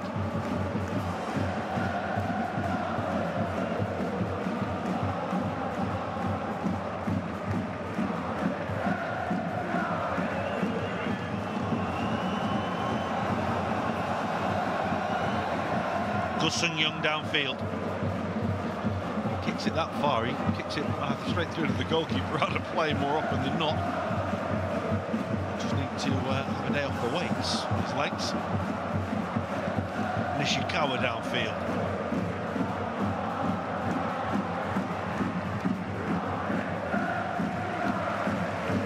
Tsuki Ito's in a hurry. Urawa are playing hurry-up football now. 12 minutes to go. It's a long time in football. It won't feel long to them. Those seconds will start to tick very quickly. Been able to find our way through. Iwara for Koizumi. That's nicely done by Iwao. Koizumi for Kante. And Linson again! Not been his night, has it? He's only been on the field a matter of minutes, and he's had 3 chances. This one not as easy as the previous one, you have to say, as he's turning to get the shot away. Could he have set himself, perhaps?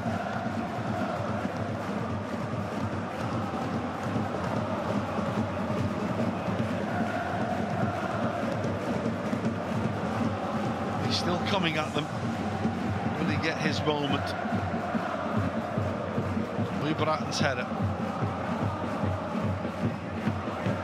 Linson. Urawa. Up for Kante. Got a bump on the head from the challenge by Tawia.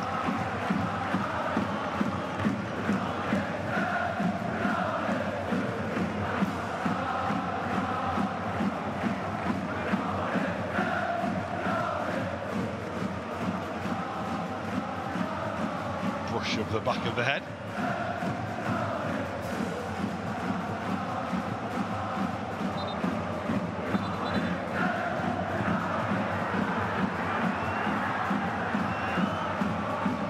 Well, we're approaching the final 10 minutes. It's been frustration so far.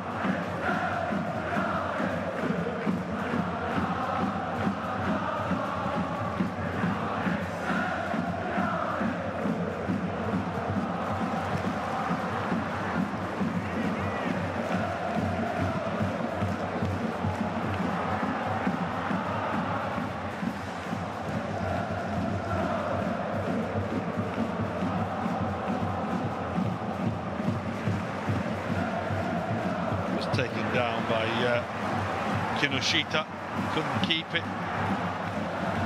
That's overhit. Try all you might. Absolutely no way that Takehiro Akimoto was catching that.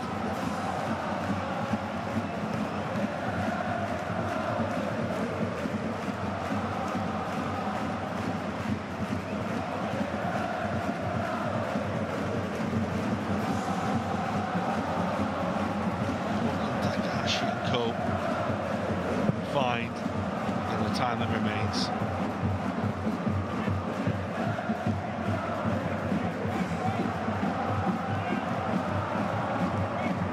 So for Ogiwara, who will pick himself up and dust himself down. Here comes the change for Shinji Koroki. They need a hero now, don't they? So they turn to the oldest hero they've got, Shinzo Koroki, at the age of 37. 6 weeks past his 37th birthday.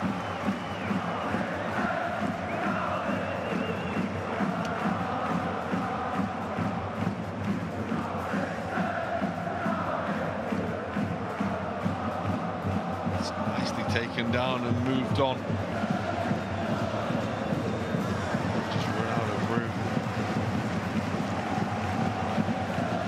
Very little going forward in the second half of the visitors.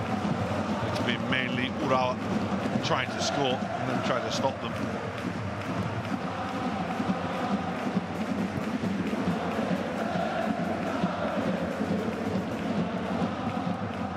It's on by Ogiwara to Linson, to Koroki. Now Ito. Akimoto.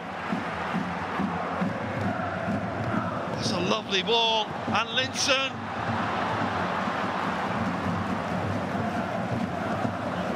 Well, it was nearer the goal than it was a teammate, but it was a pass. And again, could he have just stopped it and composed himself? What a pass by Akimoto, this is. Spots him brilliantly.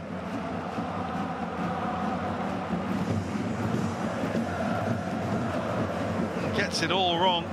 In the end, he nearly scores a miss hit.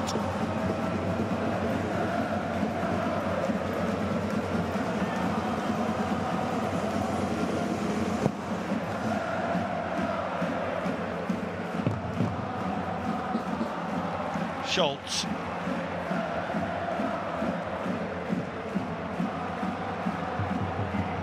That's come off Taichiara. cross is very, very deep from Araki. It's too deep. Hardly seen them in any phase of possession at all, really. So long now, Kyoto. Iwao loses out. And they could be embarrassed there, because if that pass had come through, there were two waiting for a tap-in. Fukuda onto Taichi Ara. It's too high for Patrick. It comes to Araki, and he just won't bend and come down for him.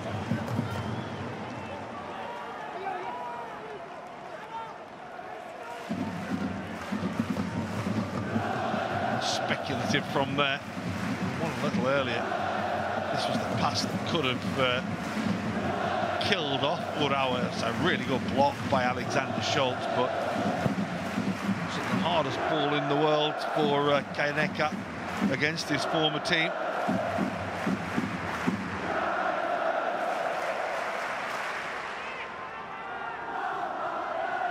Well, can they save their place in the race for the title? They won't be done and dusted if they don't win this, but you do feel it's very much against them. 7 points behind. Araki with a shot. Now the counter-attack. Will be led here by Shinzo Koroki. On to Ogiwara. Koroki will take over again. Again, 6 up now for Urawa.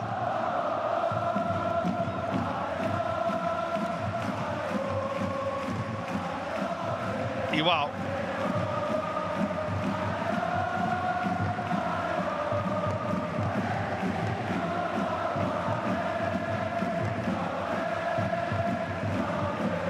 Can they turn the screw one last time? Can they create one chance to win the game? Here's Alexander Schultz. Iwao will take over again. Looking for Atsuki Ito, but he's robbed and dispossessed. And now the counter-attack. And here's Patrick. He can score from anywhere. Not this time.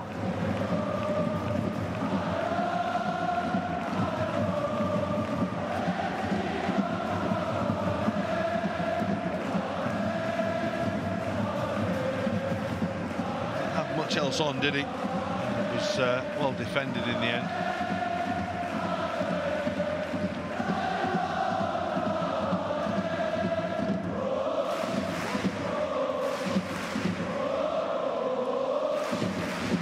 You wonder if they do just decide to throw Schultz or Oibraten forward for the last few minutes. They haven't done so yet. Described as a must-win game before kick-off.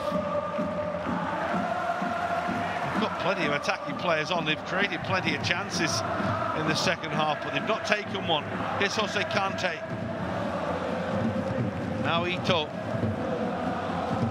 Akimoto. Flighty beautifully, and the touch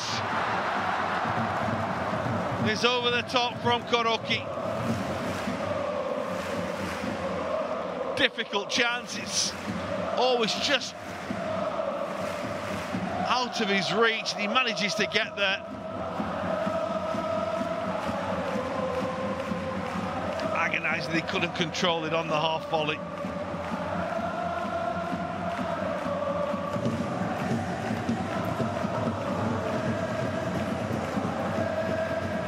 And another let off for Kyoto. And another chance slips away for Urawa. Time ticks away for Urawa here. Araki all the way back to Gu Sung-yeon.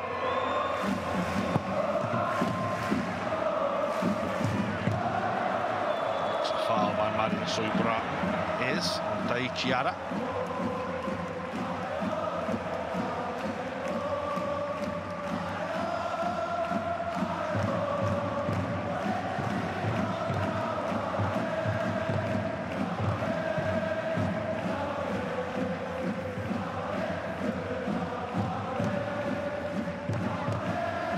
nicely done.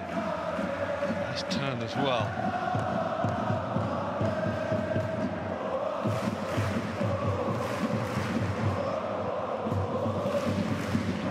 All the way to this near side, which was difficult to deal with for Fukuda.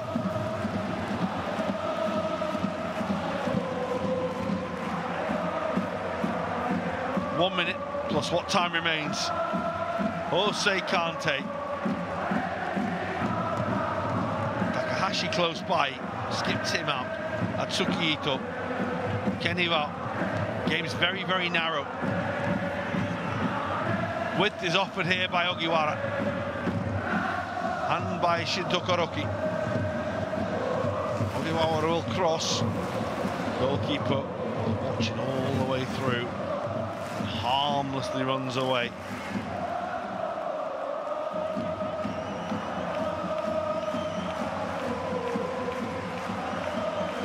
Are the diamonds the busted flush now for tonight?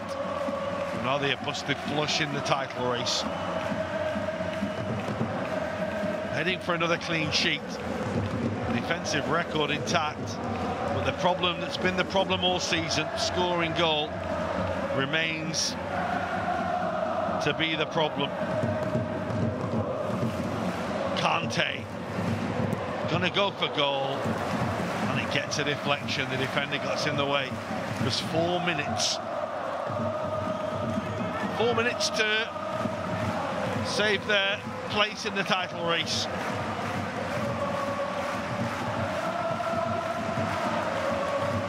If Vissel Kobe win this weekend, then you have to say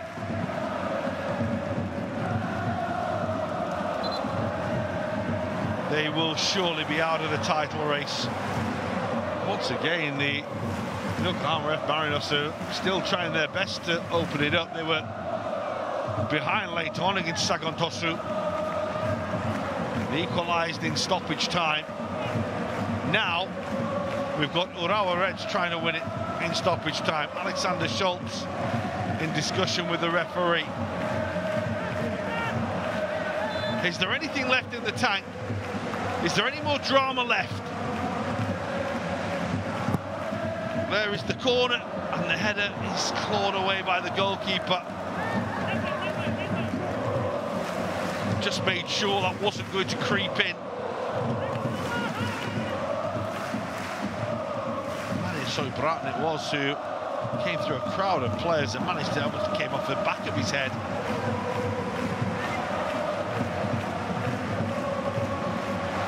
Ogiwara's corner, up they all go again.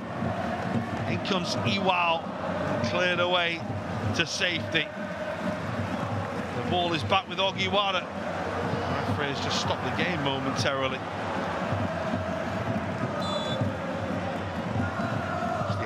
Some time and space. There's the cross by Ogiwara again, headed back across goal. Akimoto was there. Chance to deliver again by Atsuki Ito. Away by Tawiya. Schultz, and Schultz strikes. Well blocked. Touch was by Takahashi. 90 seconds. Also Kenny Wow looking for Linson. Koroki. Jose Kante with the strike, but he was never ever set for it. It was a tired effort from a team that's looked pretty tired tonight. They've created chances, they've done all they could. The last effort, the last swing might be the end of their dreams of staying in the title race. They won't throw the towel in. We will see how Vissel Kobe get on against Sanfrecce Hiroshima on Saturday's football in the J-League. Saturday evening, of course, that one. Some big games involving Consadole Sapporo and Shonan Bellmare. Cerezo Osaka as well at Kashima Antlers, Nagoya Grampus and Avispa Fukuoka as well. Huge games, aren't they, in the context of the race for the title. Friday night football. They will be seeing that Yokohama and Barron slipping up and Urawa slipping up. The door has been opened, hasn't it? Sedaso Osaka are barging it open right now.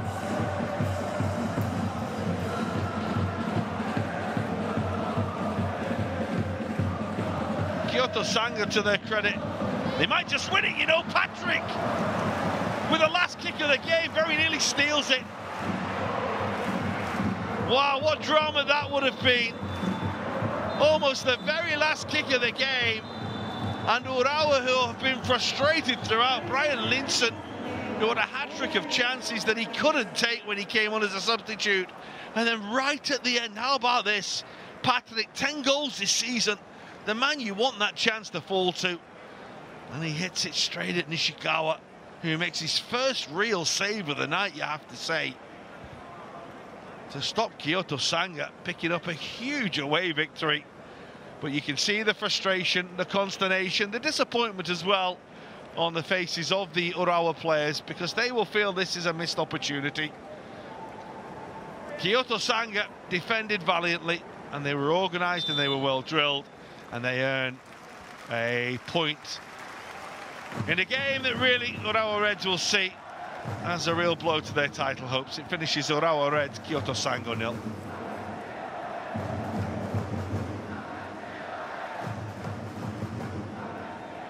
Well, where to from here for Urawa? Well, quite simply, it's off to Wuhan, of course, for the Asian Champions League in midweek. But in terms of their challenge for the title, they have always been the outsiders. They have always been playing catch-up. And whilst the situation in the league still remains open, it's fluid. If Vissel Kobe can win and open up a 10-point gap to them, with 7 games to go, that's going to be too much, surely, you have to say. They will stay positive, they will try and stay in it, but we said at the start of the game, they said at the start of the game, these are the sort of games that they must win. And really, in the second half, they did more than enough to win the game. They'll be disappointed that they weren't able to get that goal. But it has been their problem all season, finding goals. They are the lowest scorers in the top half of the table. They have the best record defensively in the league. That's never been a problem, keeping teams out. It's scoring at the other end. And whilst they take the appreciation of the supporters and the applause of the crowd, many are filtering away in disappointment tonight, because there were good chances to win this game for those Kyoto Sanga players. Well, they started very well today and could have got in front early on, but ultimately they dug deep in that second half and they defended valiantly to hold off thrust after thrust of attacks from the team in red. But for Atsuki Ito, a great week for him will end with disappointment, because he scored his first international goal in midweek. 3 days later, back in J-League action, and disappointed not to get a victory for his side after that thunderous goal he scored for Japan against Turkey. Well, for Kante, who so often has been the match winner in recent weeks, disappointment. Let's hear from Takuya Ogiwara. で勝ち点1に終わりました。前半と後半で少し雰囲気の違う90分だったかと思うんですけれども、実際プレーなさってみての感想いかがですか？そうですね。京都は前からプレッシャーかけてすごいタフに戦ってくる中で、自分たちはそれを上回っていくっていう意味では悪くない試合だったかなと思います。ただ最後の